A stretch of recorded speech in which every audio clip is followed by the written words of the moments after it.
Some men spend their whole lives trying to prove their worth to a world that has already forgotten them. Others find strength in the quiet moments when no one is watching. In 1889 Arizona, Chenzay was an Apache horsebreaker who had learned that real power comes from understanding, not conquering. When wealthy widow Margaret Whitlock dared him to ride her wild buffalo, she thought she was setting up another man for failure. The ranch hands expected a show. But Chenzay knew something they didn't about taming wild hearts. What could an old Apache possibly know that these cowboys had never learned? Before we jump back in, tell us where you're tuning in from, and if this story touches you, make sure you're subscribed, because tomorrow I've saved something extra special for you. The morning sun cast long shadows across the Arizona territory as Chenzay Running Bear adjusted the worn leather medicine pouch at his side. At 57, his hands still moved with the sure precision of a man who had spent decades gentling horses that others called impossible. The sacred items in his pouch, a piece of turquoise from his grandfather, dried sage, and a small carved horse had traveled with him through battles and peace, through the reservation years and now into this strange time when Apache and white man lived in an uneasy truce. He crouched beside the corral fence, watching a young Mustang pace nervously inside. The horse had been brought in yesterday by Tom Brewster, one of the few ranchers who still respected Chenzay's gift. Most folks around Willow Creek either feared him for what he used to be or dismissed him for what he'd become, just another aging Indian trying to make an honest living in a world that had moved on without him. "Easy, little brother," Chenzay murmured in Apache, then repeated it in English. The horse's ears swiveled toward his voice, and for a moment the pacing stopped. This was how it always began, with respect, with patience, with the understanding that every wild thing had its own spirit that deserved acknowledgement. The Mustang was a beautiful sorrel with white markings that reminded Chenzay of horses he'd ridden in his warrior days, when the Apache still moved freely across this land and he'd been known by a different name. Before the soldiers came, before the long walk to San Carlos, before he'd learned that sometimes survival meant becoming smaller, quieter, more careful with the gifts the Creator had given you. He stood slowly, joints protesting the morning chill, and began to hum an old song his grandmother had taught him. It was about the kinship between all living things, about the sacred trust that existed between man and animal when both approached each other with honesty. The Mustang took a step closer to the fence. 3 miles away, at the grandest ranch house in the territory, Margaret Whitlock stood at her bedroom window, holding her late husband's branding iron like a talisman. The ornate iron bore the Whitlock symbol, a twisted W surrounded by a circle, and it had marked thousands of cattle during the 15 years of her marriage to Benjamin Whitlock. Now, 6 months after his funeral, it felt impossibly heavy, and her hands dotted 38. Margaret had inherited more than just the largest ranch in 3 counties. She'd inherited Benjamin's debts, his enemies, his complicated relationships with everyone from the Apache to the territorial governor. Most of all, she'd inherited his reputation as a man who took what he wanted and crushed anything that stood in his way. The problem was, she'd never wanted to be that kind of person. She set the branding iron on her dressing table next to a silver-framed photograph of Benjamin in his prime, stern-faced, unsmiling, every inch the cattle baron who'd carved his empire out of raw desert. Sometimes she wondered if he'd ever truly loved her, or if she'd simply been another acquisition, another piece of property to add to his holdings. "Mrs. Whitlock?" Her housekeeper's voice drifted up from downstairs. "The hands are asking about the day's work assignments." Margaret straightened her shoulders and smoothed her black morning dress. She'd been wearing black for 6 months now, and sometimes she wondered if she was mourning Benjamin or the woman she used to be before she married him. The woman who used to ride bareback across her father's small ranch in Texas, who used to sing to the horses and believe that kindness was stronger than force. "I'll be right down, Elena," She called back. The Whitlock Ranch employed 37 men, from seasoned cowboys to young drifters looking for steady work. They respected her authority, or at least they respected the authority. That came with owning their paychecks, but she could see the doubt in their eyes. A woman running a ranch this size was still an oddity in 1889, especially a woman who'd never been anything but Benjamin's sheltered wife.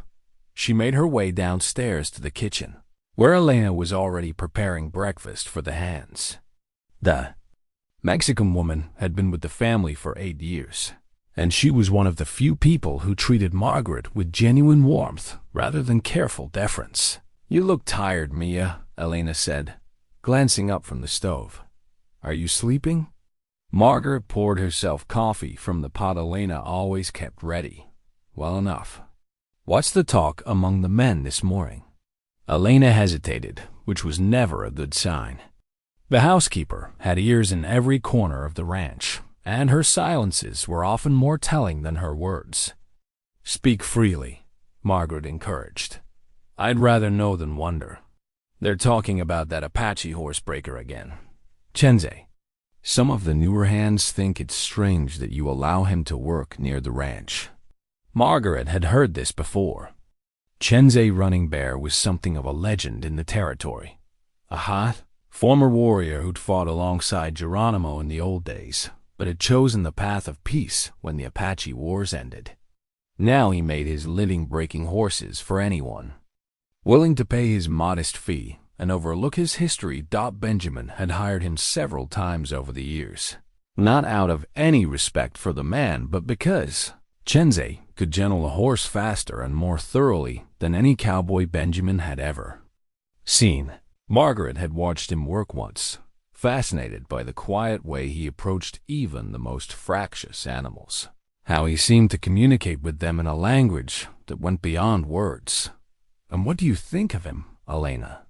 The older woman smiled. "I think a man who can make angry horses trust him probably has wisdom the rest of us could learn from." Margaret walked out to the front porch, coffee cup in hand, to watch the ranch come alive with the morning's activity. The foreman, Jake Morrison, was already assigning tasks to the gathered cowboys. He was a good man, loyal to the Whitlock name, but sometimes she caught him looking at her with the same protective concern her own father might have shown, as if she were something fragile that needed careful handling. The truth was, she felt fragile most days. The ranch was enormous, 50,000 acres of prime grazing land, water rights that were worth more than gold in this dry country, and cattle operations that stretched from the territorial border to the mountains. Benjamin had built it all. Through a combination of shrewd business sense, political connections, and sheer ruthless determination. Margaret wasn't sure she possessed any of those qualities, but she was learning. Every day brought new challenges, new decisions that would affect dozens of families who depended on the ranch for their livelihoods. She'd started sitting in on cattle negotiations, studying the account books, even riding out with the hands to check on the herds. The work was hard and sometimes overwhelming, but it gave her a sense of purpose she'd never felt as Benjamin's decorative wife. Back at his corral, Chenzay had made significant progress with the Mustang. The horse now stood calmly near the fence, occasionally reaching out to lip at Chenzay's extended hand. This was the part of his work that reminded him why he'd chosen this path after the fighting ended, the moment when fear transformed into trust, when wildness found balance with cooperation. He'd been a warrior once, riding with the great chiefs, striking fast and vanishing into the desert like smoke. Those had been terrible, necessary days when his people fought for their very survival. But even then, he'd been known as much for his way with horses as for his skill with weapons. Animals had always spoken to him in ways that made other Apache look at him with a mixture of respect and slight unease. Now, in this different world, his gift had found a peaceful purpose. White ranchers might not trust him with their daughters or their money, but they trusted him with their most valuable horses. It was honest work, and it allowed him to stay close to the land. His people had called home for countless generations. The Mustang finally allowed Chenzay to stroke its neck.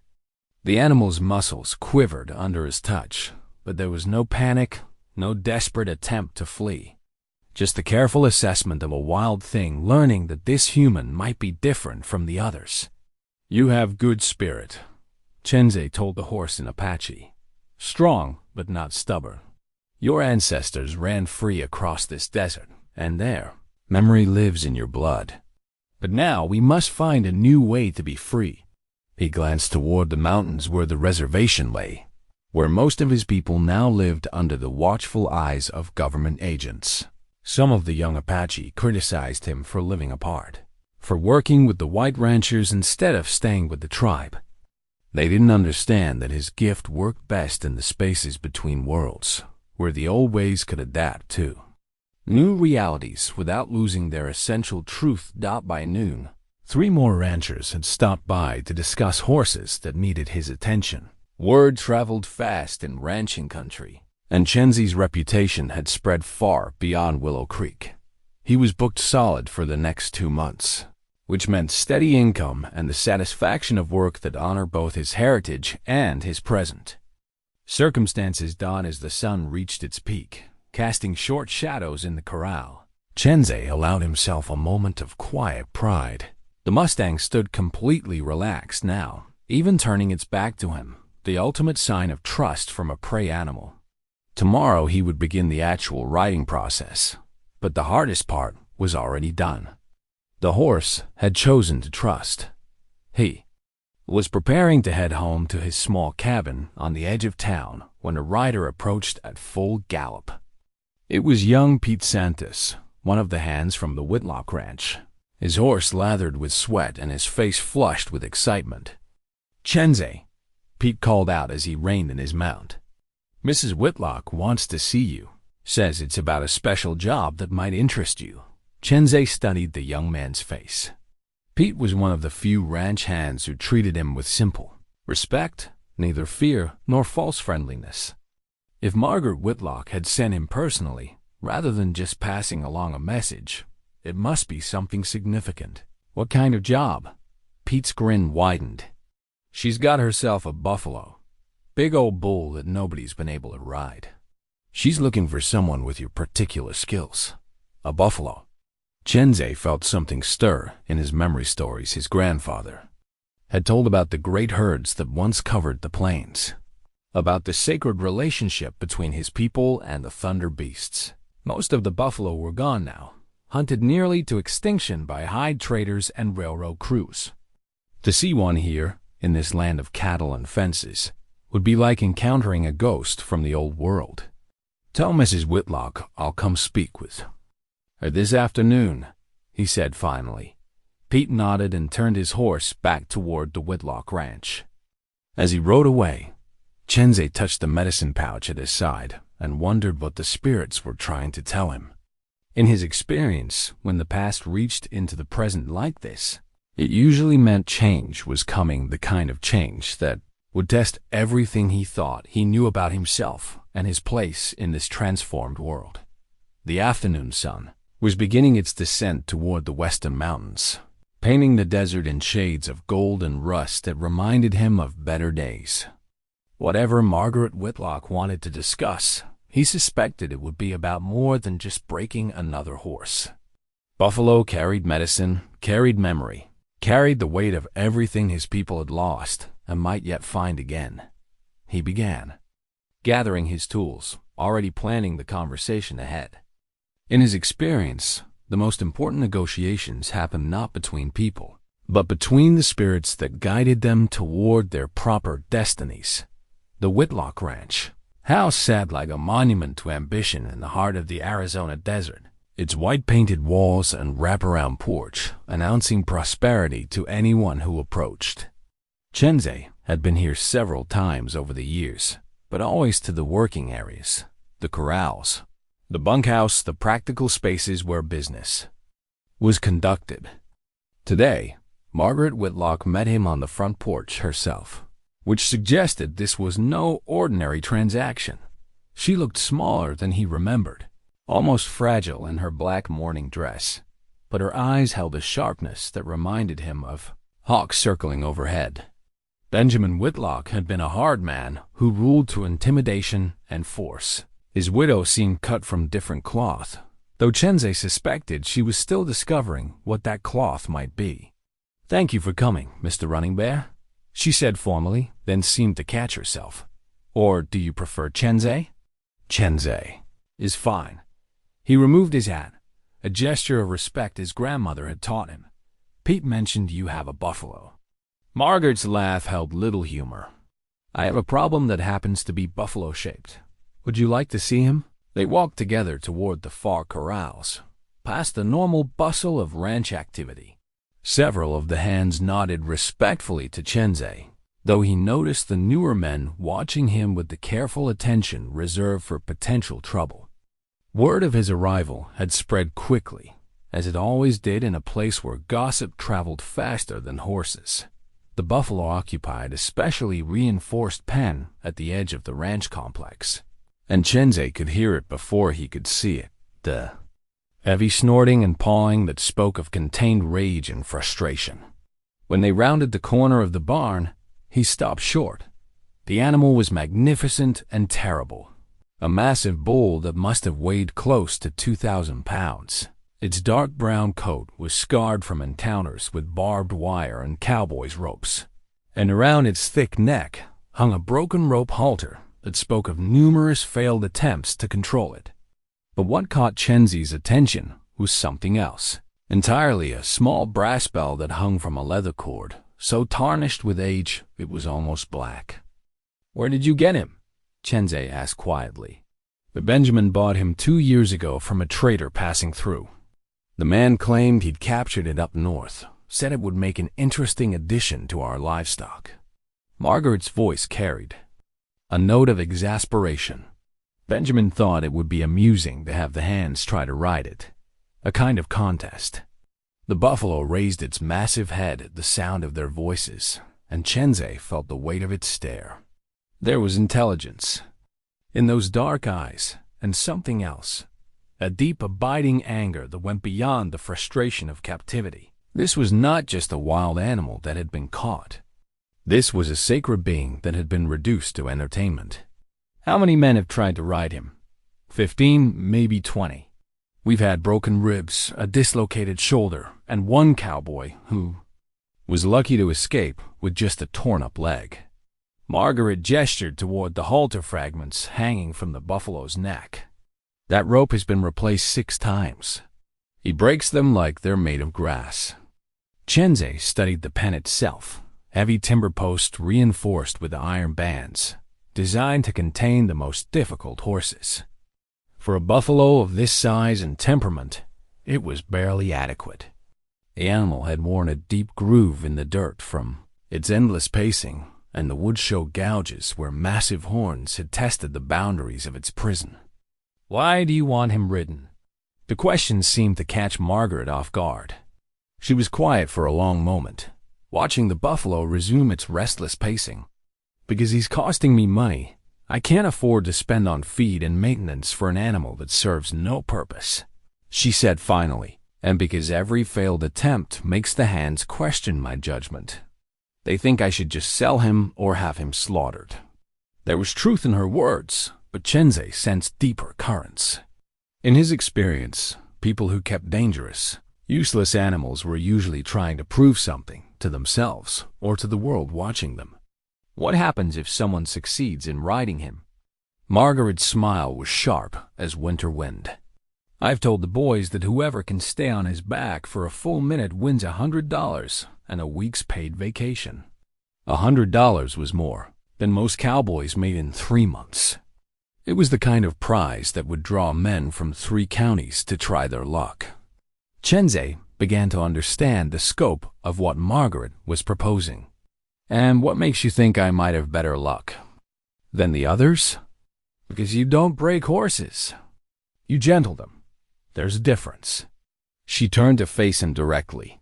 "Benjamin used to say you could talk to animals, that you had some kind of Indian magic that made them trust you." "I never believed him, but I've seen your results." Chenzay touched the medicine pouch at his side, feeling the worn leather and the sacred items within. Magic was the wrong word for what he did, but explaining the true nature of his gift would require more trust than he and Margaret Whitlock had built. Between them, "Buffalo are not horses," he said carefully. "They are sacred to my people. This one," he gestured toward the bell hanging from the animal's neck, "was probably captured from a tribe somewhere up north. That bell has medicine on it." Medicine? Spiritual, power, sacred meaning. This buffalo was probably part of a ceremony, maybe a vision quest or a healing ritual. Taking him from that context and putting him in a pen for cowboys to ride. It's like taking a Bible from a church and using it to prop up a table leg. Margaret was quiet for a moment, absorbing this information. When she spoke again, her voice was softer. "I didn't know. Benjamin never mentioned anything like that." Benjamin Whitlock was not a man who concerned himself with Apache beliefs.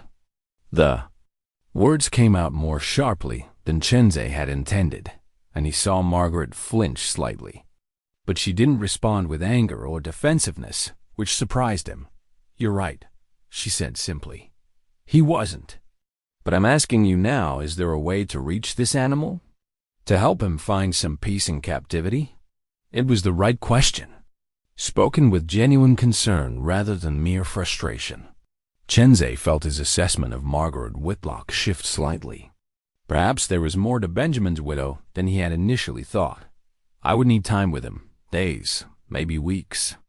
And I would need to do it my way, without interference from the hands or pressure to perform for an audience." "How much time?" Chenzay studied the buffalo again, noting the way it held its head, the rhythm of its pacing, the careful distance it maintained from the fence. This was not an animal that had given up hope. It was an animal that was waiting for the right opportunity to reclaim its freedom. A month, maybe more, and there's no guarantee it will work.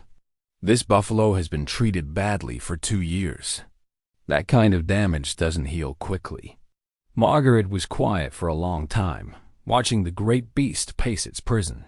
Finally, she turned back to Chenzay with a strange smile. "I have a different proposition for you," she said. "The hands have been pressuring me to settle this buffalo question one way or another. They think I'm being foolish, keeping an animal that can't be used for anything practical." "What kind of proposition?" "A public challenge. This Saturday, in front of all the hands and anyone else who wants to watch. If you can ride him, actually stay on his back for a full minute, I'll pay you $500 and give you as much time as you need to work with him properly." $500 was more money than Chenzay made in 6 months of horse breaking. It was enough to buy land, to build a proper home, to secure his future in ways he had never dared imagine. "And if I fail?" Margaret's smile became sharper. "Then everyone will have seen that even the famous Apache horse whisperer couldn't master the Whitlock buffalo. It will settle the question permanently." Chenzay understood now. This wasn't really about the buffalo at all. This was about Margaret Whitlock proving something to her hands, to her community, to herself. She was using the challenge to establish her authority, to show that she could make the hard decisions her husband had been known for. But as he looked at the buffalo again, seeing the ancient bell and the intelligence in its dark eyes, Chenzay realized something else. This might be his only chance to help a sacred animal that had been turned into a symbol of human dominance. Win or lose, he could at least try to restore some dignity to a creature that deserved better than life as a rodeo attraction. "I accept," he said quietly. Word of the challenge spread through Willow Creek like wildfire, and by evening, bets were being placed in every saloon and general store in the territory. The Apache horse breaker against the Whitlock buffalo. It had all the elements of a legend in the making. Saturday morning dawned clear and cold. The kind of desert day that started with frost and would end with shirt sleeves. Chenzay woke before sunrise in his small cabin on the outskirts of Willow Creek. as was his custom, and began his preparation with the rituals his grandfather had taught him. He sat cross-legged on the floor, facing east toward the rising sun, and opened his medicine pouch with reverent hands. The sacred items inside had been collected over a lifetime: the turquoise stone that connected him to the earth, the dried sage that carried prayers to the spirit world, and the small carved horse that his father had made when Chenzay was just a boy learning to ride Dot. But today he focused on a different item, an eagle feather that had belonged to his father, earned in battle during the wars with Mexico. The feather was old and worn, its once pristine surface now mottled with age, but it still carried the power his father had imbued in it through years of ceremony and prayer. Chenzay held the feather up toward the brightening sky and spoke in the old language, asking for guidance and strength, not for victory, but for wisdom. The buffalo waiting for him at the Whitlock Ranch was more than just an animal. It was a test of everything he believed about the relationship between human and beast, between the old ways and the new world. They all had to navigate Dot as the sun cleared the horizon, painting the desert in shades of gold and pink. Memories flooded back unbidden. He was 12 years old again, watching his grandfather approach a wild horse that had been captured by raiders from a rival tribe. The horse was magnificent but terrified, lashing out at anyone who came near. The other warriors wanted to break it through force, to show it who was master, but his grandfather had approached differently. He spent 3 days just sitting near the horse's pen, not trying to touch or control it, just being present. He sang the old songs, told stories in the soft conversational tone used for family, shared his meals where the horse could see and smell the food. On the 4th day, the horse approached him.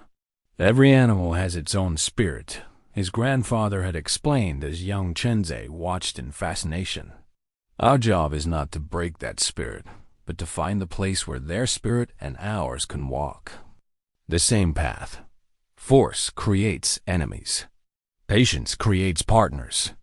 The lesson had shaped everything Chenzay did with horses, and later with the white men who hired him. He had learned to find the common ground, the space where different worlds could meet without violence. But the buffalo represented something more challenging, not just wildness, but sacred wildness, an animal that carried the spiritual heritage of his people and had been reduced to a curiosity for cowboys to conquer. By the time he reached the Whitlock Ranch, a crowd had already gathered. Word of the challenge had spread far beyond the local community, and Chenzay counted at least 50 people milling around the buffalo's pen.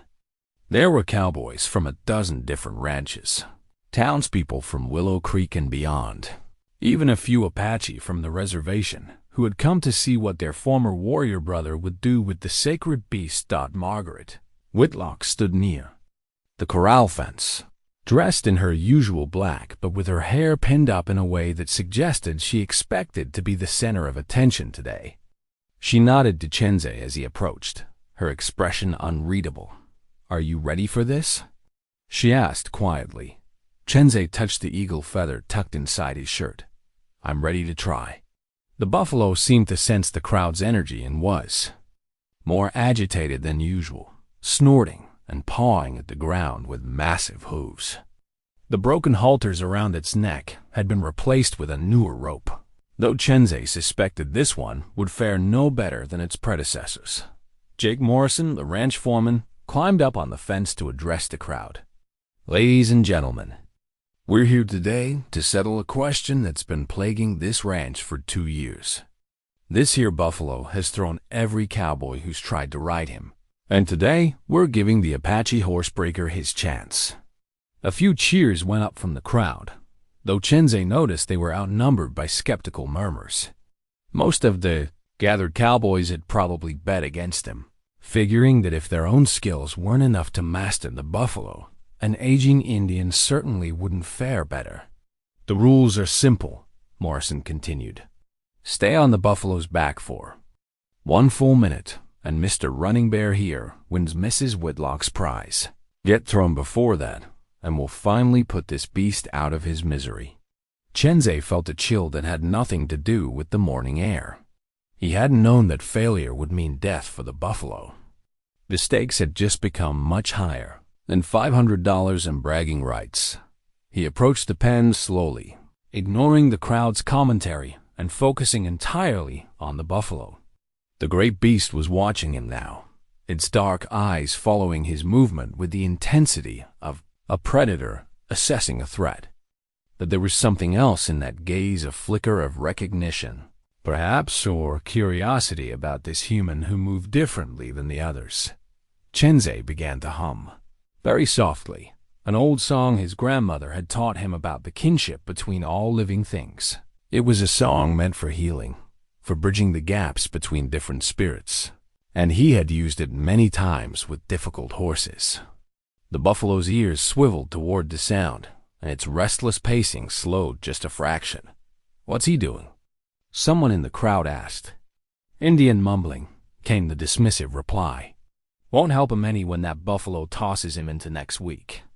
But Chenzay noticed that the Apache spectators were listening intently, and a few of the older cowboys had grown quiet as well. There was something in the song that spoke to a deeper understanding of the relationship between human and animal. Something that transcended cultural boundaries for those wise enough to hear it.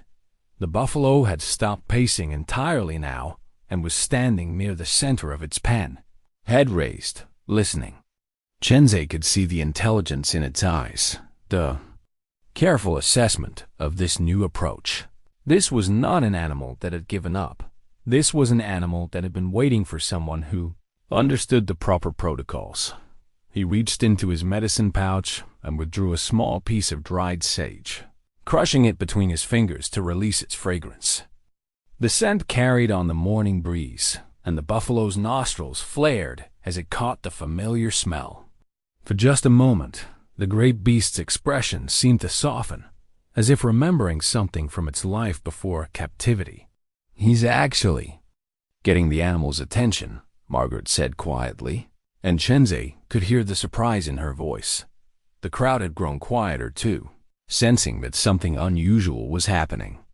Even the most skeptical cowboys could see that the buffalo was responding differently to Chenzay than it had to any of the men who had tried to ride it before. Chenzay continued his song, weaving in words of respect and recognition, acknowledging the buffalo's sacred nature and asking permission to approach. It was a conversation conducted in a language older than words, and slowly, carefully, the buffalo began to respond. When the great beast took a step toward the fence where Chenzay stood, the crowd fell completely silent. Margaret Whitlock found herself holding her breath as she watched Chenzay work with the buffalo. From her position near the corral fence, she had a clear view of both the Apache horsebreaker and the great beast that had become the symbol of everything wrong with her life since Benjamin's death. Her fingers unconsciously moved to the pearl hair comb tucked behind her ear, her mother's comb, worn on her wedding day and kept close ever since as a reminder of gentler times. She only touched it when she felt vulnerable, and watching Chenzay's patient approach to the buffalo made her remember things she'd spent years trying to forget. There had been a time when she too had believed in gentleness over force.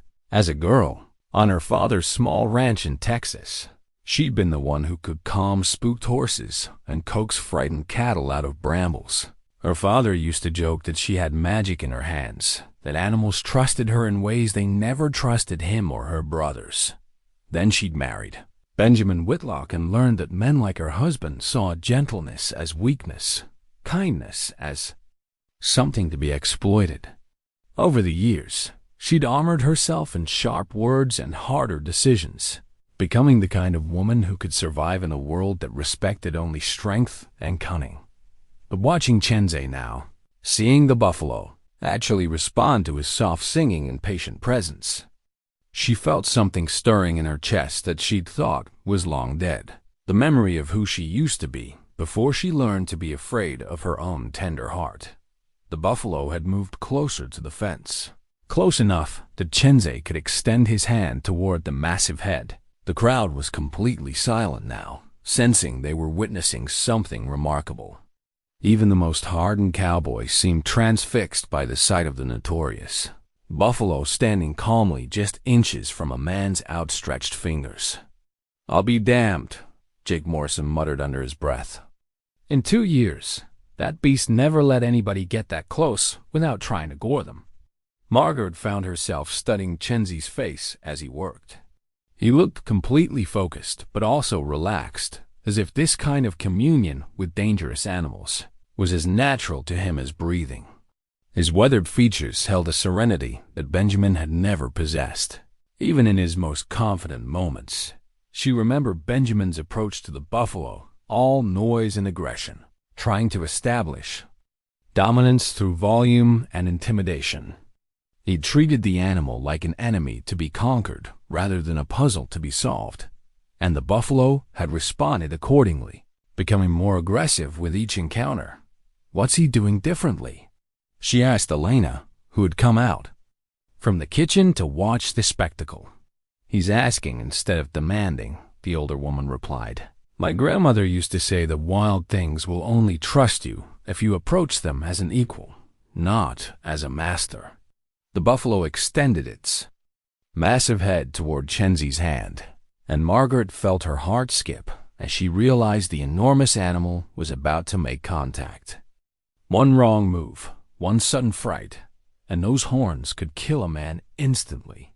But Chenzay didn't flinch or pull back. He maintained his gentle singing, his voice steady and reassuring, as the buffalo's nose touched his palm. The contact lasted only seconds, but the significance was unmistakable. The animal had chosen to trust, at least momentarily. A collective sigh went up from the crowd, and Margaret realized she'd been holding her breath along with everyone else. But Chenzay didn't seem satisfied with this first contact.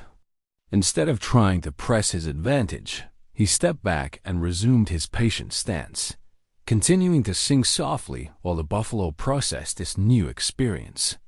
"Why isn't he trying to get in the pen?" someone called out from the crowd. "Easy's got the thing calmed down, now's his chance." But Margaret was beginning to understand that Chenzay operated by different rules than the cowboys she was accustomed to dealing with. He wasn't looking for a chance to overpower the buffalo. He was building a relationship based on mutual respect. The process continued for another hour, with Chenzay gradually increasing his interactions with the buffalo while maintaining the animal's trust. He touched the beast's nose several more times, then progressed to stroking its massive neck, always moving slowly and telegraphing his intentions clearly. Margaret found herself remembering her own courtship with Benjamin. How different it might have been if he'd approached her with this kind of patience and genuine interest in her thoughts and feelings. Instead, their marriage had been a business transaction disguised as romance, with Benjamin viewing her as a prize to be won rather than a person to be known. The buffalo was now allowing Chenzay to run his hands along its shoulders and back, though it remained alert and ready to move away if it sensed any threat. The broken halter around its neck seemed almost symbolic now, a reminder of all the failed attempts to control this creature through force and intimidation. "Mrs. Whitlock," Jake Morrison approached her quietly. "Some of the boys are getting restless. They came here expecting to see a ride, not a petting session." Margaret looked at the gathered crowd and saw that Jake was right. The initial fascination with Chenzay's approach was giving way to impatience among some of the cowboys, especially the younger ones who'd been hoping for the kind of spectacular bronc riding display they might see at a county fair. But she also saw something else: genuine respect in the eyes of the older hands, the men who'd spent decades working with difficult animals and recognized mastery when they saw it. They understood that what Chenzay was accomplishing was far more impressive than any wild ride would have been. "Let him work," she told Jake firmly. "He's earning that buffalo's trust in ways none of our boys ever managed. That's worth more than entertainment." Jake nodded, though she could see he wasn't entirely convinced. The foreman was a good man, but he was also practical to his core, and spending an entire morning watching an Apache commune with a buffalo probably struck him as an expensive waste of time. Margaret, however, found herself completely absorbed in the process.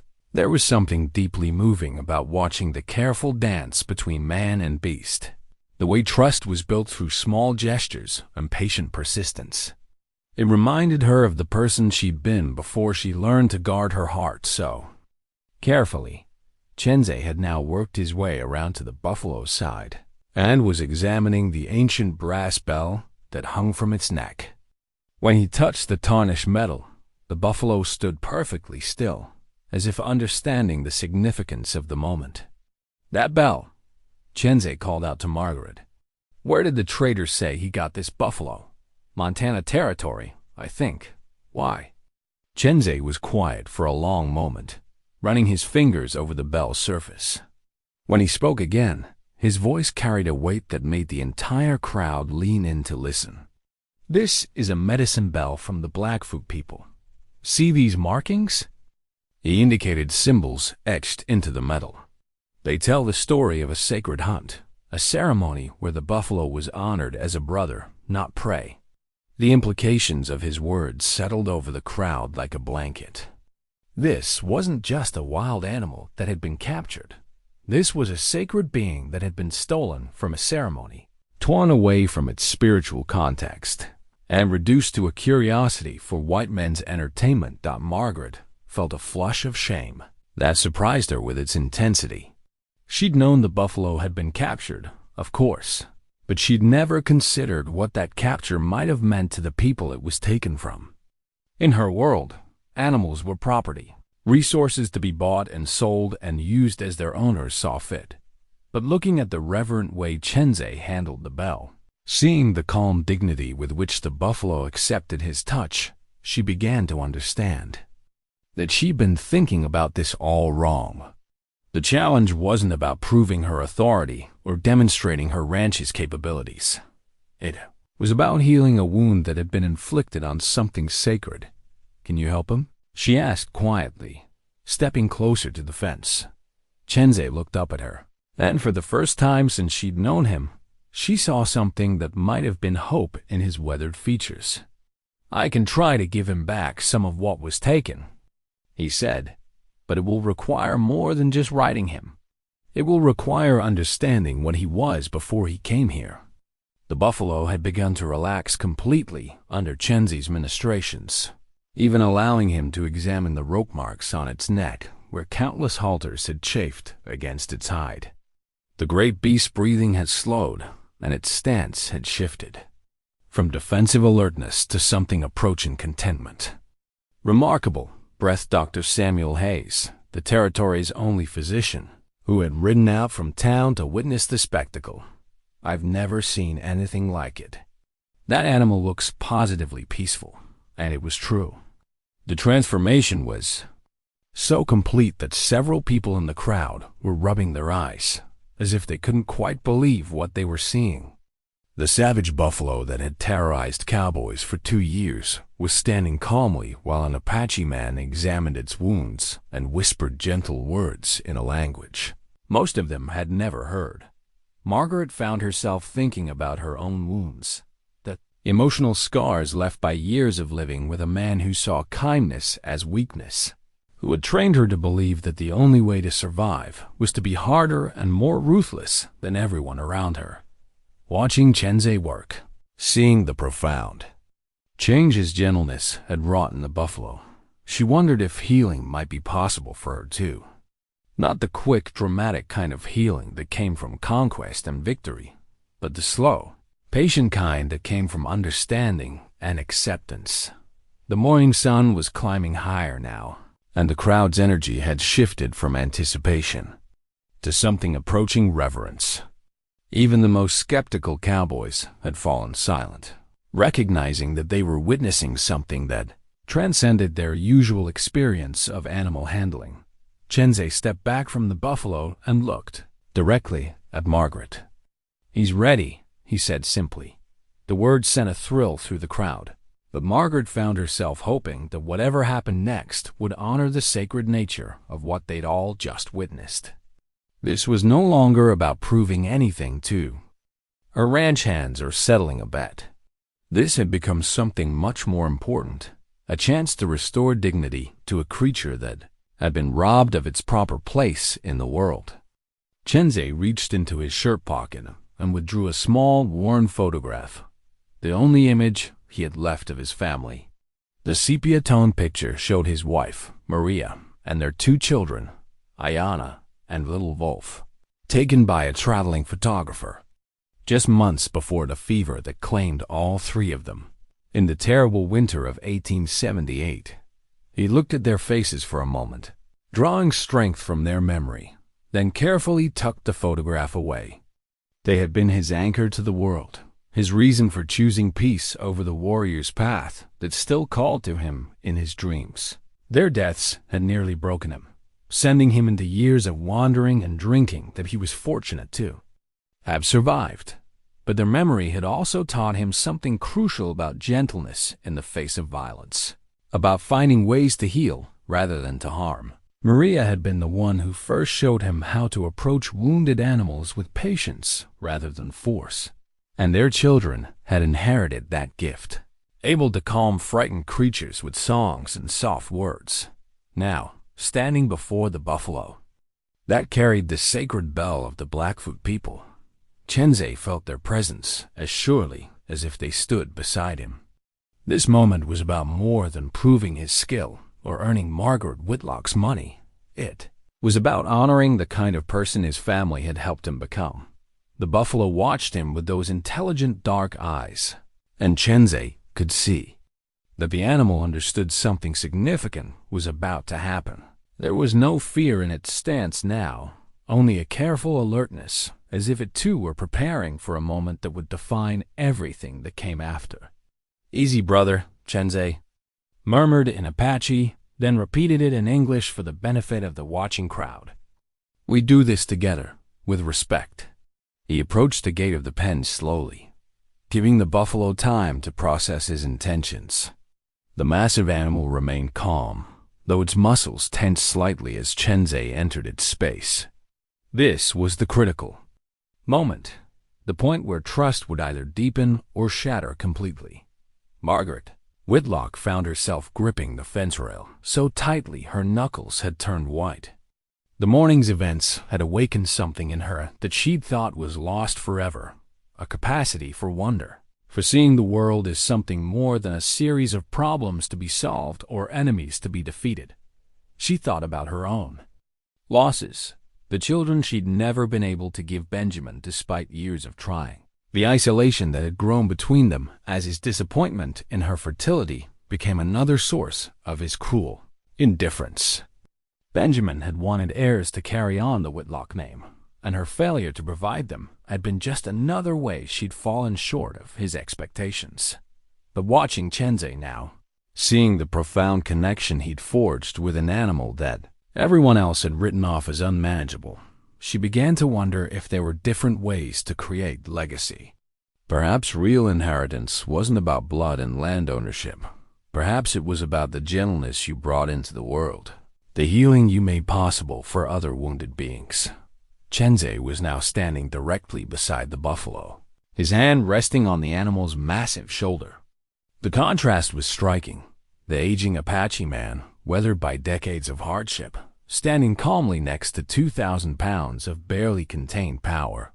Yet there was no sense of danger, only a profound communion between 2 beings who understood. Something about survival and dignity that most people never learned. "Grandfather," Chenzay spoke in Apache to the buffalo, using the term of respect his people reserved for ancient, wise beings. "I know you remember the songs of your first people. I know you remember running free across the plains, following the old paths that your kind walked for countless generations."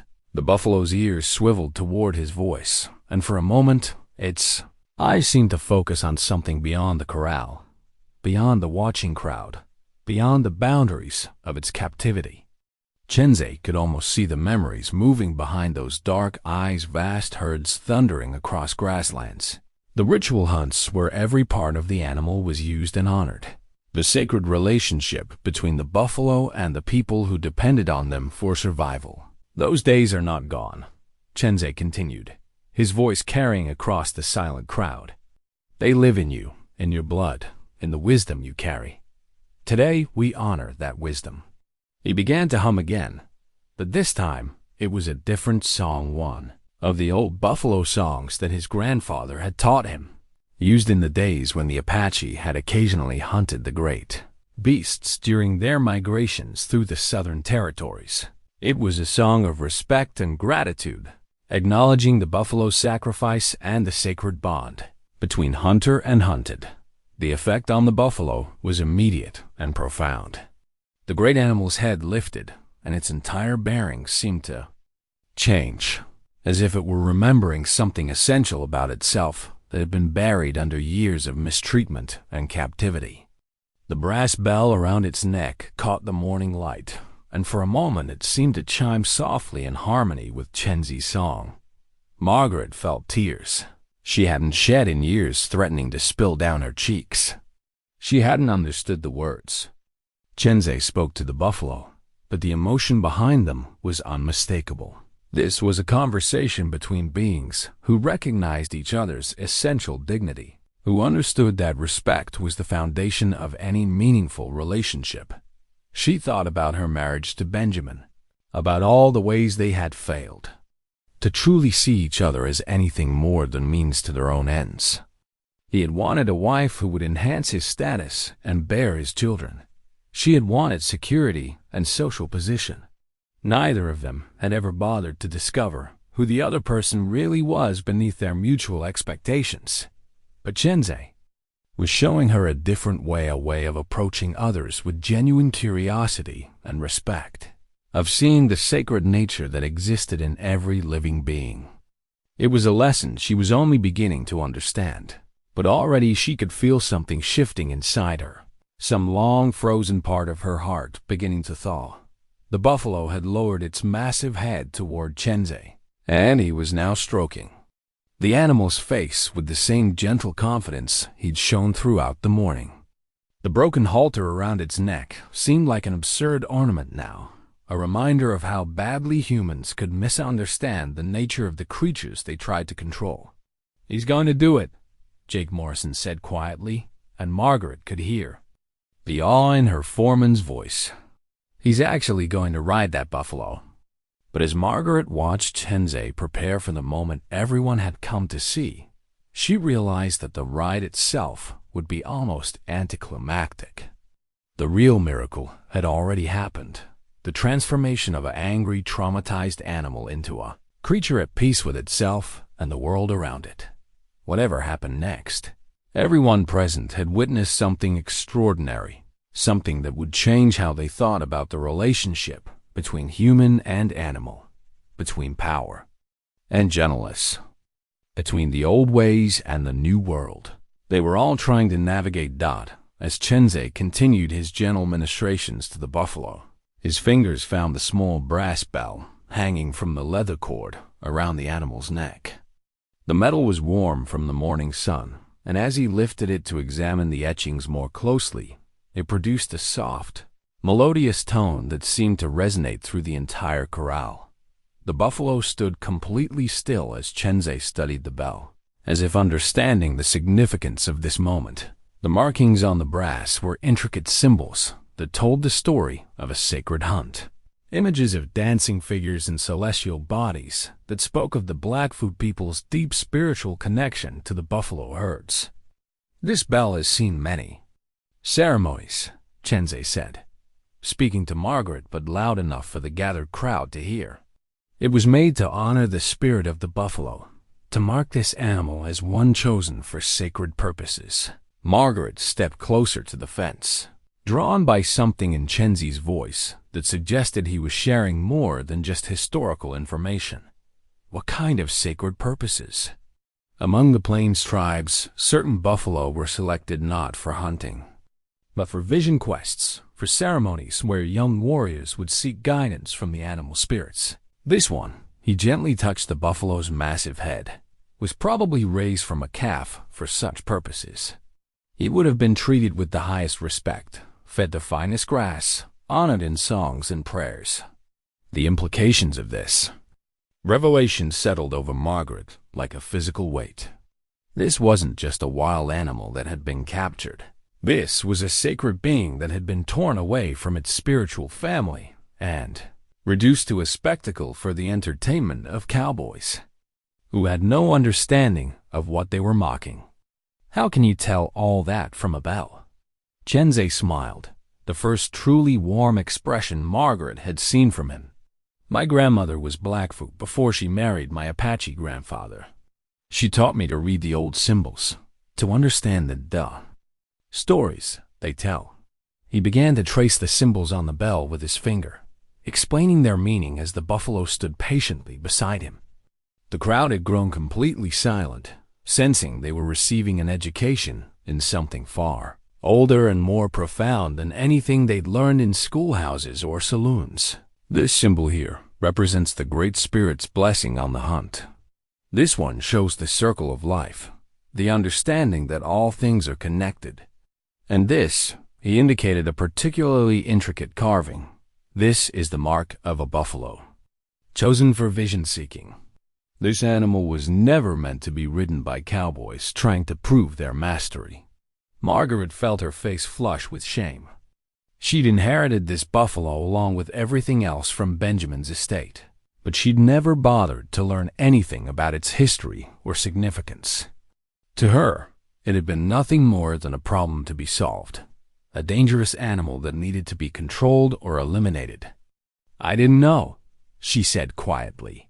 "Benjamin never told me any of this." Benjamin Whitlock was not a man who concerned himself with the spiritual beliefs of other peoples, Chenzay replied, but his tone held no accusation, only a statement of fact. As if responding to their conversation, the buffalo turned its great head toward Margaret for the first time since the morning began. She found herself looking directly into its dark eyes, and what she saw there took her breath away. There was intelligence, yes, but also a profound sadness, the look of a being that had been separated from everything that gave its life meaning. "What can we do?" she asked, surprising herself with the question. She'd come here expecting to watch Chenzay either succeed or fail in riding the buffalo, to settle once and for all what should be done with the troublesome animal. Now she found herself genuinely concerned about the buffalo's welfare, about finding a way to restore some dignity to its existence. Chenzay studied her face for a long moment, as if assessing whether her concern was genuine or merely another performance for the benefit of the watching crowd. "There are Apache and Blackfoot elders on the reservations who would know the proper ceremonies," he said finally. "Ways to honor what this buffalo has been through, to help him find peace even in captivity. Would you be willing to arrange such ceremonies?" The question hung in the air between them, and Margaret realized she was holding her breath waiting for his answer. She could sense the crowd's growing restlessness. They'd come to see a spectacle, not a discussion of Native American spiritual practices, but somehow their impatience no longer mattered to her. "If you're truly willing to change how this animal is treated, yes," Chenzay said. "But it would mean no more attempts to ride him for sport, no more treating him as entertainment for your ranch hands." Margaret looked around at the gathered crowd, at the expectant faces of cowboys who'd bet money on today's outcome, at Jake Morrison's practical frown, at the townspeople who'd come for excitement and were instead getting a lesson in cultural sensitivity. She knew that backing down now would cost her credibility with the very people she needed to respect her authority.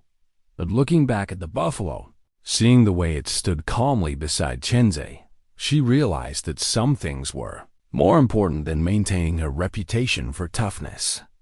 "I accept those terms," she said, loud enough for everyone to hear. "From now on, this buffalo will be treated with the respect due to a sacred animal." A murmur went through the crowd, some approving, others clearly disappointed by this turn of events. But Margaret found herself caring less about their reactions and more about the way Chenzay's expression had shifted to something that might have been respect. "There's still the matter of the challenge," Jake Morrison called out. "Folks came here expecting to see a ride." Margaret looked at Chenzay, suddenly understanding that they had reached a crossroads. The original challenge had been about proving dominance, about showing that human will could overcome animal resistance. But what they discovered, instead, was something far more valuable, a way of relating to the natural world that honored both strength and gentleness. "The challenge stands," she said finally, "but not as a test of conquest, as a ceremony of partnership." Chenzay nodded slowly, reaching up to touch the eagle feather tucked in his shirt. "Then we do this not to break his spirit, but to honor it." He placed his hands on the buffalo's broad back, and the animal remained perfectly still, as if understanding that this moment represented something different from all the violent attempts that had come before. The morning sun was reaching its zenith now, bathing the corral in golden light that seemed to transform everything it touched. The brass bell caught the light and sang softly in the desert breeze, and for a moment, everyone present could sense they were about to witness something that would stay with them for the rest of their lives. Margaret Whitlock watched Chenzay prepare to mount the buffalo, but her mind was racing with calculations that had nothing to do with the spectacle unfolding before her. Hidden in her desk drawer back at the ranch house was a document that would change everything. The deed to the Whitlock Ranch, which she'd been planning to sign over to the Territorial Bank by the end of the month. The truth was, she was bankrupt. Benjamin's grand vision for the largest cattle empire in Arizona had been built on borrowed money and leveraged debt, and his death had triggered a cascade of financial obligations that even the ranch's considerable assets couldn't cover. The Buffalo Challenge hadn't been about proving her authority or settling a question about animal management. It had been her desperate attempt to avoid facing the inevitable loss of everything she'd called home for 15 years. She'd thought that if she could resolve the buffalo situation dramatically, publicly, it might buy her credibility with the bank officials who held her notes. A decisive action, proof that she could make the hard choices Benjamin had been known for, might convince them to extend her loan terms or accept a restructured payment plan. But watching Chenzay work with the sacred animal, seeing the profound transformation that patience and respect could accomplish, she realized how foolish her calculations had been. The bank officials weren't going to be impressed by a buffalo riding spectacle. They cared only about numbers on ledger sheets, about the cold mathematics of debt and collateral. Chenzay had positioned himself beside the buffalo's shoulder, his hands resting lightly on the animal's back. The great beast remained perfectly calm, occasionally turning its head to look at him with those intelligent dark eyes. There was something almost ceremonial about the moment, as if both man and animal understood they were participating in something larger than entertainment. "Grandfather," Chenzay spoke softly to the buffalo in Apache, then switched to English. "We do this together, as partners. You carry me, and I carry your dignity." He swung up onto the buffalo's back with surprising grace. For a man of 57, settling into position with the practiced ease of someone who'd spent his life on horseback. The buffalo shifted slightly under his weight, but showed no sign of the explosive violence that had characterized its encounters with every previous rider. The crowd held its collective breath as Chenzay sat perfectly still, his hands resting on the buffalo's neck rather than gripping for control. Seconds ticked by 10, 20, 30, and still the buffalo remained calm. The only sound was the soft tinkling of the brass bell and the whisper of desert wind through the corral. Margaret found herself counting along with the crowd 40 seconds, 50, as the impossible became reality before her eyes. This was not the wild bucking and desperate struggle everyone had expected. This was something entirely different. A peaceful communion between man and beast that spoke to possibilities most of them had never imagined. At exactly 1 minute, Chenzay raised his hand to signal that the challenge had been met. The crowd erupted in cheers and applause, but the Apache horsebreaker remained seated on the buffalo's back, seemingly in no hurry to dismount. He was singing now one of the old songs his grandmother had taught him, and the buffalo swayed gently in rhythm with the melody. When Chenzay finally slid down from the buffalo's back, the animal turned to nuzzle his shoulder, a gesture of affection that brought gasps of amazement from the watching crowd. The great beast that had been considered unrideable, dangerous, impossible to control, was acting like a gentle giant that had found its long-lost friend. Margaret felt tears streaming down her face, though she couldn't have explained exactly why she was crying. Perhaps it was the beauty of what she'd just witnessed, or perhaps it was the realization she was about to lose all of this: the ranch, the land, the community she'd finally begun to understand and appreciate. "Mrs. Whitlock," Dr. Hayes called out, "I believe you owe this man $500 and an apology to everyone who bet against him." The crowd laughed and cheered, but Margaret barely heard them. $500 might as well have been $5,000. She didn't have either amount to spare. The ranch's accounts were so depleted that she'd been paying her hands with IOUs for the past 2 months, promising them full wages when the spring cattle sales brought in cash. Chenzay approached the fence where she stood, his expression unreadable. The buffalo followed him, moving with the same calm confidence it had shown throughout the extraordinary ride. "You did it," Margaret said, her voice thick with emotion. "You actually did it." "We did it," Chenzay corrected. This was never about conquest. It was about understanding. Margaret nodded, unable to trust her voice. She needed to tell him about the money, about her inability to pay the promised reward, but the words stuck in her throat. How could she explain that the woman who owned the largest ranch in 3 counties couldn't afford to honor a bet? "There's something I need to tell you," she began, but was interrupted by a commotion at the edge of the crowd. 3 Apache men on horseback had arrived, their presence causing a stir among the white spectators. Margaret recognized one of them, Joseph White Crow, a tribal elder she'd met during some of Benjamin's business dealings with the reservation. The other 2 were younger men, probably in their 30s, with the bearing of warriors despite the peaceful nature of their approach. Joseph dismounted and walked directly to where Chenzay stood beside the buffalo. The 2 men spoke briefly in Apache, their conversation too quiet for the crowd to overhear. But Margaret could see surprise and then deep emotion cross Chenzay's features. Finally, Joseph turned to address the gathered crowd in accented but clear English. "This buffalo," he announced, "was stolen from our ceremonial herd 3 years ago. We have been searching for him ever since." A shocked silence fell over the crowd. Margaret felt her stomach drop as the implications of this revelation sank in. If the buffalo had been stolen, that made her and Benjamin unwitting receivers of stolen property. It also meant that the animal's value and ownership were much more complicated than she'd understood. "We did not come to accuse or to make trouble," Joseph continued, "but we ask that this sacred animal be returned to his proper place among our people, where the ceremonies he was born to can be completed."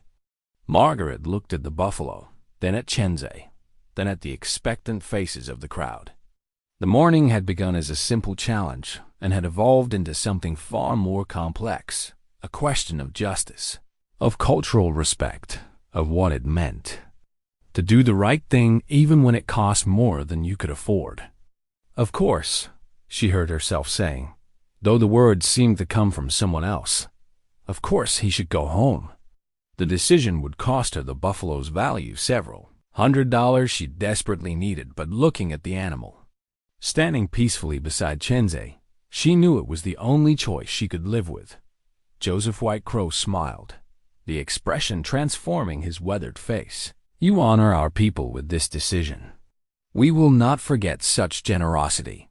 As the crowd began to disperse, people calling out congratulations to Chenzay and expressions of amazement at what they'd witnessed, Margaret felt a strange sense of lightness despite her worsening financial situation. She'd lost the buffalo, but she'd gained something far more valuable: the respect of a man whose opinion had come to matter more to her than all the bank officials and business associates in the territory. As the crowd began to disperse and the Apache men prepared to lead the buffalo away, Joseph White Crow approached Chenzay with something wrapped in soft deerskin. The elder's movements were ceremonial, deliberate, as if he were about to perform a ritual that had been passed down through countless generations. "Brother," Joseph said in Apache, then switched to English for the benefit of Margaret and the remaining spectators. "The council has asked me to present this to you in recognition of what you have accomplished here today." He unwrapped the deerskin to reveal a magnificent war bonnet, its eagle feathers pristine despite obvious age, its beadwork intricate in patterns that spoke of spiritual significance and tribal honor. The feathers caught the afternoon light, and for a moment the entire assembly fell silent with the weight of what they were witnessing. Margaret had seen war bonnets in photographs and museum displays, but never in their proper context, never presented as living symbols of respect and recognition.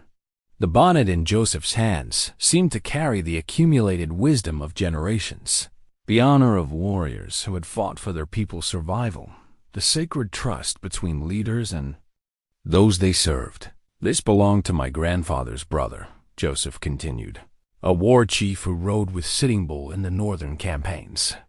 It has been waiting for the right man, someone who understands that true strength comes not from defeating enemies, but from healing the wounds that divide us." Chenzay's eyes widened, and Margaret could see that he was genuinely shocked by this honor. In all the years she'd known of him, she'd never seen him display this kind of vulnerability, this openness to being deeply moved. "I am not worthy of such honor," Chenzay said, his voice thick with emotion. "You are wrong, brother. What you did here today, bringing peace to a sacred animal, showing these people a different way of seeing the relationship between human and beast, this is the work of a true chief. You have built a bridge between worlds." Joseph placed the war bonnet on Chenzay's head with the solemnity of a coronation. The transformation was immediate and profound. The aging horsebreaker seemed to grow taller, his weathered features taking on a dignity that spoke of the warrior he had once been and the leader he had always carried within himself. Margaret felt something shift inside her chest, a recognition that went beyond mere admiration. She was watching a man come into his full power, not through conquest or accumulation, but through the patient work of healing and understanding. It was the kind of leadership she'd never seen from Benjamin, never imagined was possible. "There is more," Joseph said, turning toward Margaret. "The council has discussed your generosity in returning our sacred brother to us. We know this decision will cause you hardship, that the buffalo represented valuable property to your ranch." Margaret started to protest that no compensation was necessary, but Joseph raised his hand to stop her. "Among our people, generosity must be met with generosity. We cannot repay you with money. We have little of that to spare. But we can offer you something that may be more valuable than gold in this territory." He gestured toward one of the younger Apache men, who dismounted and approached with a leather portfolio tucked under his arm. "This is my nephew, Samuel White Crow. He attended the Indian school back east, learned the white man's law. He has been studying the land grants and treaties that govern this territory, and he has found something that concerns your ranch." Samuel opened the portfolio and withdrew several documents, maps, legal papers, and what appeared to be an original land grant bearing official seals and signatures. "Mrs. Whitlock," Samuel said, his English perfect despite a slight accent, "are you familiar with the original Spanish land grant that established your ranch's boundaries?" Margaret nodded slowly. Benjamin had shown her the documents years ago, though she'd paid little attention to the legal complexities. The Whitlock Ranch had been built on land granted to a Spanish nobleman in the 1790s, later purchased by American settlers after the Mexican-American War. "There are irregularities in the surveys," Samuel continued, spreading one of the maps on the corral fence. "According to the original Spanish descriptions, your ranch includes water rights and mineral claims that were never properly recorded with the territorial government, rights that are still valid under both Spanish and American law." Margaret stared at the documents, trying to understand the implications of what Samuel was telling her. Water rights in Arizona territory were worth more than gold. They could make the difference between a thriving ranch and a failed enterprise. "Why are you telling me this?" she asked. Joseph answered, "Because my nephew's research also shows that these rights were acknowledged in the original treaties between the Apache Nation and the territorial government. Your ranch and our reservation share these water sources. We have been fighting for years to establish our legal claim to adequate water for our people." The pieces began to fall into place in Margaret's mind. The Apache weren't just offering her valuable information, they were proposing a partnership, a way for both the ranch and the reservation to benefit from resources that belonged, legally and morally, to both communities. What would such a partnership look like? She asked. Samuel smiled. "Joint filing of the water rights claims, shared development of irrigation systems, cooperative grazing agreements that would benefit both your cattle operation and our horse herds. The legal fees and survey costs would be substantial, but split between us, they become manageable." Margaret felt a spark of hope ignite in her chest. If the Apache were right about the water rights, it could solve her financial problems and provide the foundation for a completely different kind of relationship between the ranch and the reservation. "But why help us?" she pressed. "Your people have every reason to resent the Whitlock name." It was Chenzay who answered, stepping forward with the war bonnet still adorning his head. "Because what happened here today proved that you are not Benjamin Whitlock. You chose to honor the sacred nature of our buffalo brother, even when it cost you money you could not afford to lose. That kind of integrity deserves to be rewarded." Margaret looked around at the faces watching her. Chenzay with his newfound dignity, Joseph with his elder's wisdom, Samuel with his young lawyer's enthusiasm, even Jake Morrison and her ranch hands who had witnessed everything that had transpired. "I would be honored to explore such a partnership," she said finally. The words seemed to release something in the air around them, a tension that had been building not just through the morning's events, but through years of mistrust and misunderstanding between the white and Apache communities. Joseph nodded approvingly. "Then we begin with ceremony. Tonight at sunset, we will conduct the proper rituals to welcome our buffalo brother home. You and your people are invited to witness, to learn how such sacred transitions should be honored." As the Apache men began, preparing to lead the buffalo away from the ranch, Margaret found herself walking beside Chenzay. The war bonnet had transformed not just his appearance, but his entire bearing. He moved with the confidence of a man who had remembered his true purpose in the world. "Will you help me with the partnership?" she asked. "I'll need someone who understands both communities, who can translate not just language, but intention." Chenzay looked at her with something that might have been surprise. "You would trust me with such responsibility? After what I've seen today, I can't imagine trusting anyone else."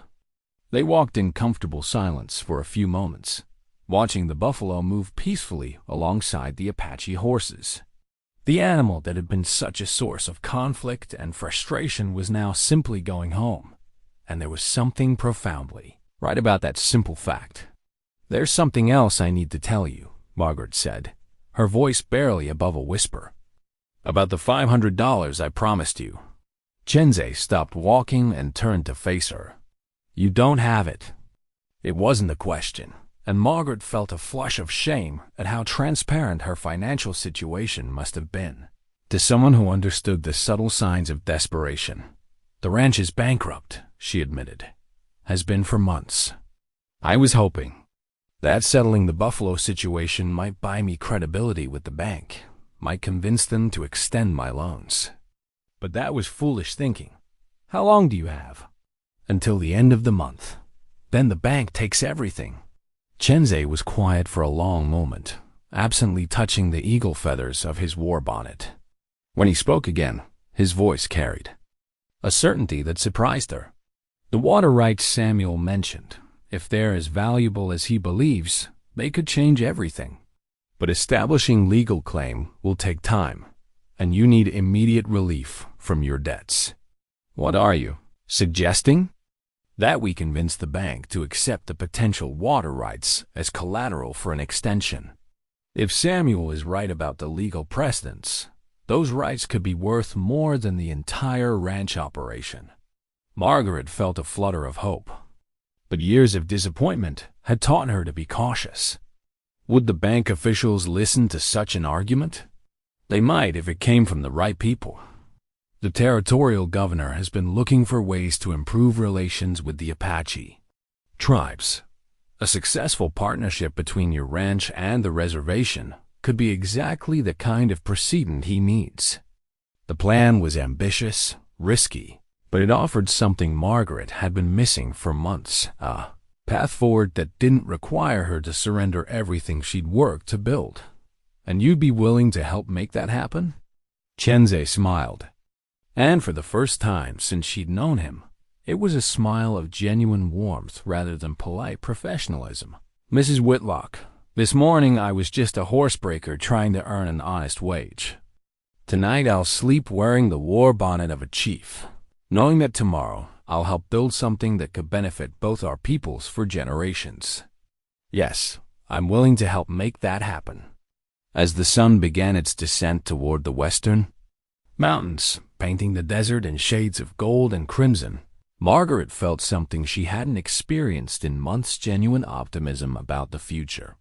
The morning had begun with a desperate gamble and had evolved into something far more valuable: the foundation of trust between two people who had learned to see past their surface differences to the deeper truths that connected them. The buffalo and its Apache escorts were already disappearing into the distance, heading toward the reservation and the ceremonies that would restore the sacred animal to its proper place in the spiritual life of the tribe. But they had left behind something equally valuable: the beginning of a partnership that could transform both the ranch and the reservation. As Margaret and Chenzay made their way back toward the ranch house to begin planning their approach to the territorial officials and bank representatives, neither of them noticed Jake Morrison standing in the shadow of the barn, his weathered face creased with worry as he watched his employer place her faith in an Apache horsebreaker and a partnership that sounded too good to be true. The foreman had seen too many desperate schemes fail to believe that this one would succeed, and he was already making his own plans for protecting the interests of the ranch hands who depended on the Whitlock operation for their livelihoods. Margaret Whitlock might be willing to bet everything on Apache water rights and territorial politics, but Jake Morrison had learned long ago that a man could only count on what he could see and touch and defend with his own two hands. The stage was set for a confrontation between old ways of thinking and new possibilities, between fear and hope, between the kind of leadership that ruled through force and the kind that built bridges between divided worlds. 3 days later, Margaret sat across from Territorial Governor Nathan Brooke in his office in Tucson, the original Spanish land grant spread across his massive oak desk. Chenzay sat beside her, still wearing the war bonnet that had transformed him from hired hand to recognized leader, while Samuel White Crow occupied the chair to her left, his legal documents and survey maps arranged with the precision of a military campaign. The governor was a practical man in his 50s, with the kind of sharp political instincts that had helped him navigate the complex relationships between ranchers, miners, Apache tribes, and federal authorities that define territorial governance. He'd been studying the documents for nearly an hour, occasionally asking pointed questions that demonstrated both his legal knowledge and his understanding of the political implications of what they were proposing. These water rights claims are significant, he said finally, leaning back in his chair. If your research is correct, Mr. Whitecrow, we're talking about enough water to irrigate thousands of acres and support substantial mining operations in the southern part of the territory. That's correct, Governor, Samuel replied. The original Spanish surveys were remarkably thorough, but the American territorial government never properly incorporated all of their findings into the official land records. Margaret felt her heart racing as she waited for Brooks' verdict. Everything depended on his willingness to support their partnership and pressure the bank to accept the water rights as legitimate collateral. Without his backing, her time would run out before the legal claims could be properly established. The political advantages are obvious, Brooke continued. A successful partnership between a major ranch operation and the Apache reservation would demonstrate exactly the kind of cooperative development the federal government wants to see in the territories. It could position Arizona favorably when we apply for statehood. Chenzay leaned forward slightly. Governor, with respect, this is about more than political advantages. This is about proving that different peoples can work together for mutual benefit, that we don't have to choose between progress and justice. Brooks studied Chenzay's face, and Margaret could see the governor reassessing the man in the war bonnet. It was one thing to negotiate with a territorial official or a rancher's representative. It was quite another to deal with someone who spoke with the authority of a tribal leader. You're right, of course, Brooks said. And frankly, that's what makes this proposal so valuable. If we can demonstrate that such partnerships are possible here, it could serve as a model for other territories and states dealing with similar issues. He gathered the documents into a neat pile and stood up, signaling that the meeting was moving toward its conclusion. I'm prepared to write letters of support to both the Territorial Bank and the Federal Land Office, endorsing your partnership, and recommending that the water rights claims be given expedited review. But I need something from you in return. Margaret tensed, waiting for the inevitable political price that would accompany the governor's support. I want regular reports on how the partnership develops, documentation that can be shared with federal officials and other territorial governments. If this works, I want to be able to replicate it elsewhere. Agreed, Margaret said immediately. And I want assurance that this isn't just a financial arrangement.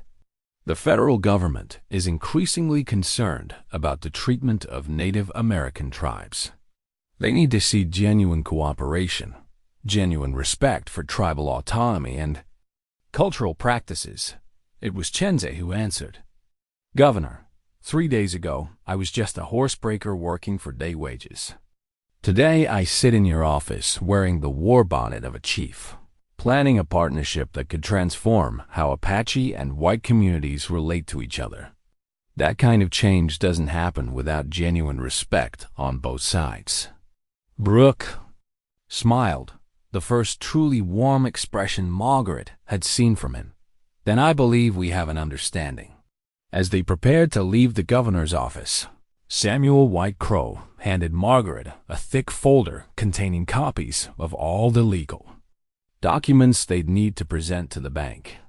The original land grant is dated 1794, he explained. It clearly establishes water rights to 3 separate creek systems that run through both your ranch and our reservation.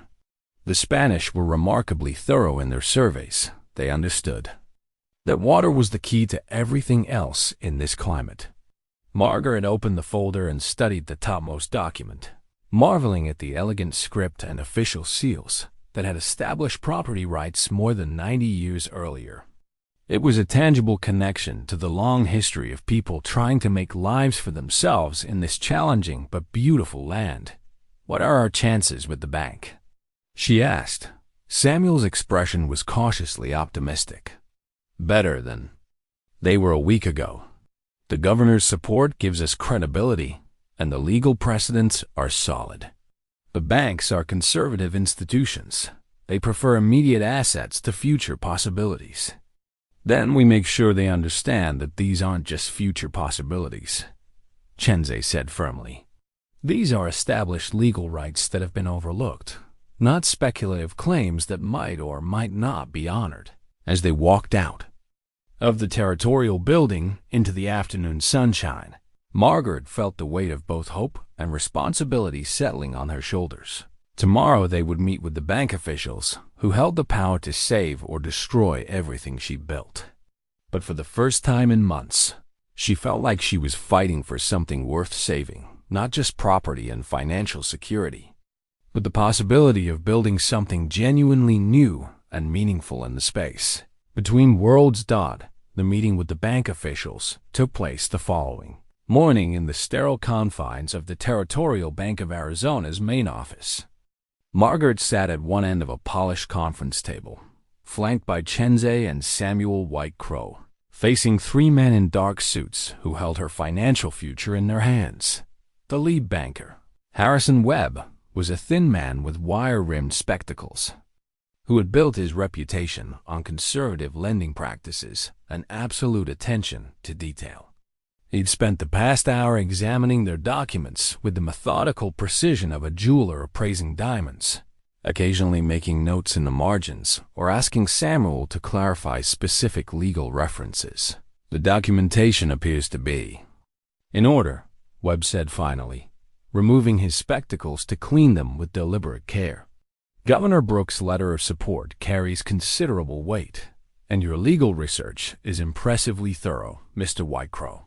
Margaret held her breath, waiting for the inevitable "but" that she could hear coming in Webb's tone. "However," Webb continued, "the bank's primary concern is not the potential value of these water rights, but the timeline for realizing that value. You're asking us to extend loans based on assets that may take months or even years to properly survey and legally establish." "With respect, Mr. Webb," Samuel interjected, "these aren't speculative assets.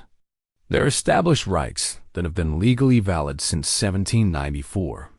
The delay is administrative, not substantive." Webb's expression remained neutral, but Margaret could see the skepticism in his eyes. "Banks dealt in certainties, not in historical precedents and territorial politics. Even assuming the water rights are confirmed," Webb said, "developing them into income-producing assets will require substantial capital investment.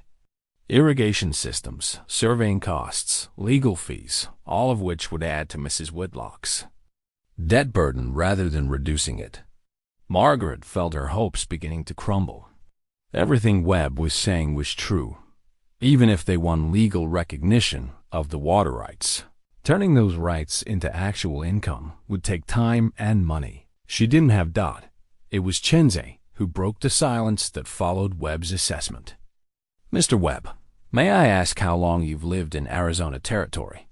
The question seemed to catch the banker off guard. 12 years. Since 1877. Then you remember what this land was like when you arrived.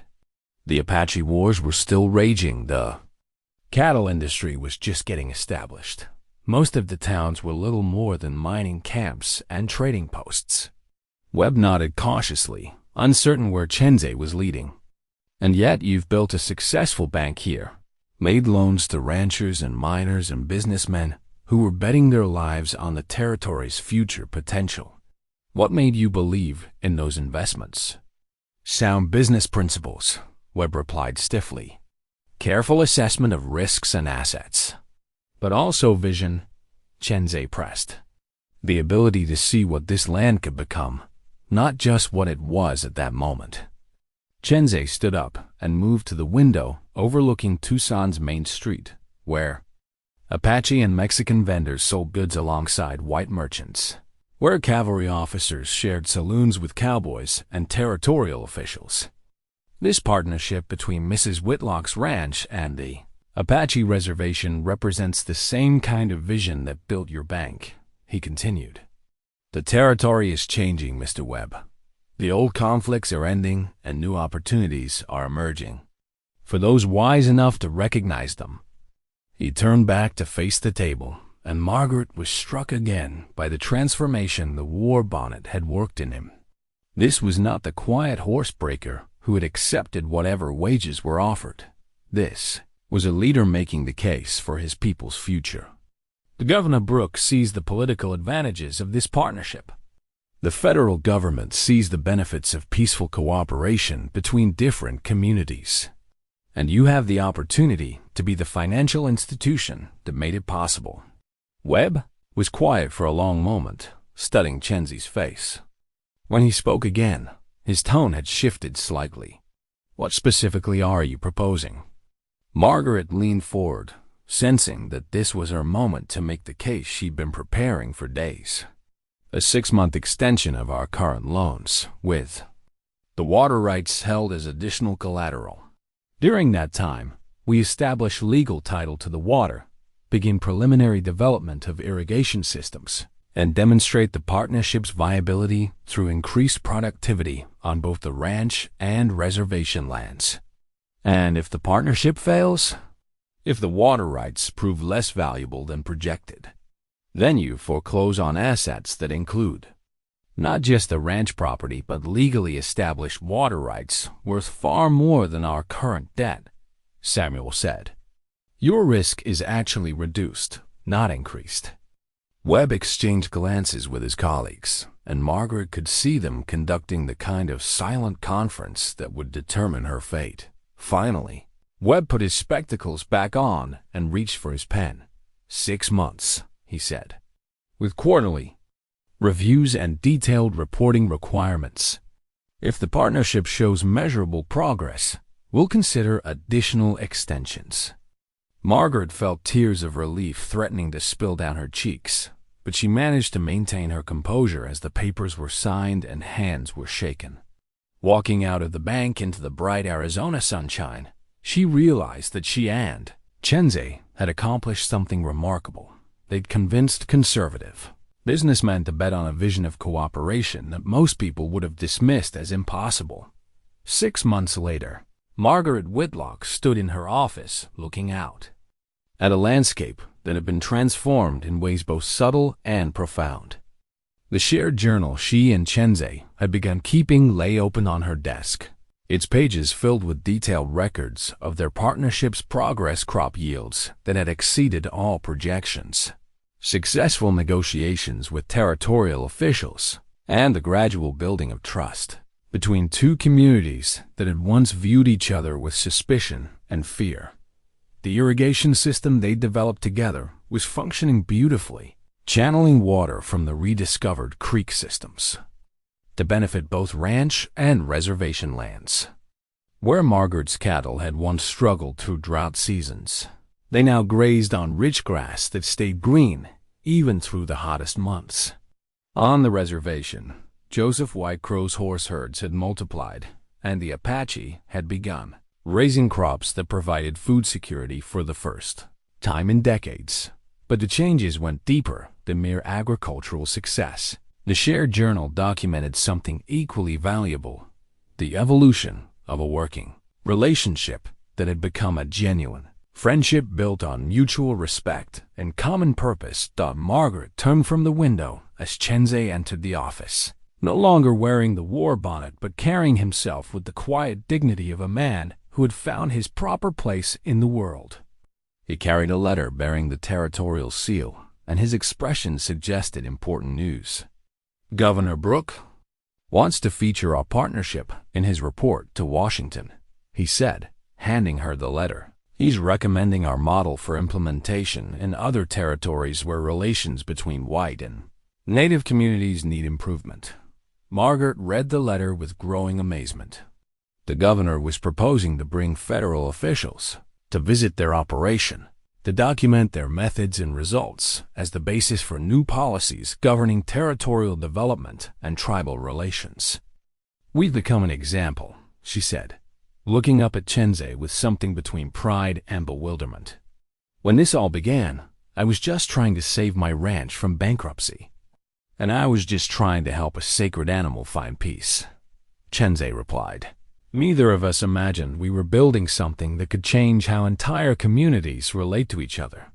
Margaret walked to the bookshelf where she kept the original Spanish land grant, now properly recorded and legally established as the foundation of their water rights. The document had proven even more valuable than Samuel Whitecrow had projected, not just for the water itself, but for the mineral rights and grazing privileges that came with it. "The bank meeting is this afternoon," she said. "Final payment on all the original loans, plus enough capital to expand the irrigation system into the northern sections." It was a moment of triumph that would have seemed impossible during those desperate days when bankruptcy had loomed like a gathering storm. But Margaret found herself thinking less about financial security and more about the sustainable future they were building together. "There's something I want to discuss with you," she continued, "about making this partnership official. Not just a business arrangement, but a legal entity that can outlast both of us." Chenzay raised an eyebrow, intrigued. "I'd been talking with Samuel about establishing a corporation, the Whitlock Apache Development Company. Equal ownership between the ranch and the reservation, with shared decision-making authority and profits split according to contribution and need. It was an ambitious proposal, the kind of formal partnership that was almost unprecedented in territorial law. But Margaret had learned that unprecedented didn't mean impossible, especially when the right people were willing to work together toward common goals. "The tribal council would need to approve such an arrangement," Chenzay said thoughtfully. "Joseph Whitecrow has already indicated their interest. The younger tribal members especially see the advantages of having a legal entity that can negotiate with territorial and federal officials on equal terms." Chenzay was quiet for a long moment, considering the implications of what Margaret was proposing. Finally, he smiled, the warm, genuine expression that had become familiar over their months of working together. "My grandmother used to say that the best partnerships are the ones where both sides bring different strengths but share the same values," he said. "I think she would approve of what we're building here." As the afternoon sun slanted through the office windows, Margaret reflected on the journey that had brought them to this point. It had begun with a desperate woman trying to save her ranch through a buffalo riding spectacle, and had evolved into something far more meaningful, a demonstration that different peoples could find common ground without sacrificing their distinct identities. The buffalo that had started it all was thriving on the reservation, where he'd been incorporated into the traditional ceremonies that gave his life meaning and purpose. The Apache children who participated in those ceremonies would grow up understanding that cooperation didn't require surrender. That strength could be found in partnership as well as independence. Margaret picked up the shared journal and turned to a fresh page, preparing to record the day's developments. But first, she wrote a single line that captured the essence of what they had accomplished together. "Today we proved that the impossible becomes inevitable when the right people choose to trust each other." Outside, the desert landscape stretched toward mountains that belonged to no single people but provided home for all who were wise enough to approach them with respect. The old conflicts weren't forgotten, but they no longer defined the relationships between the communities that shared this challenging, beautiful land. As Margaret and Chenzay prepared for the afternoon's business meetings and evening's celebration, with both ranch hands and tribal members, neither of them could have imagined that their partnership would indeed become the model for territorial development that Governor Brooke envisioned. That they both understood that they had built something worth preserving, a legacy of cooperation that would benefit generations not yet born. The story that began with a buffalo ride had become the foundation for a new way of seeing the possibilities that emerged when different worlds chose to meet with open hearts and share purpose.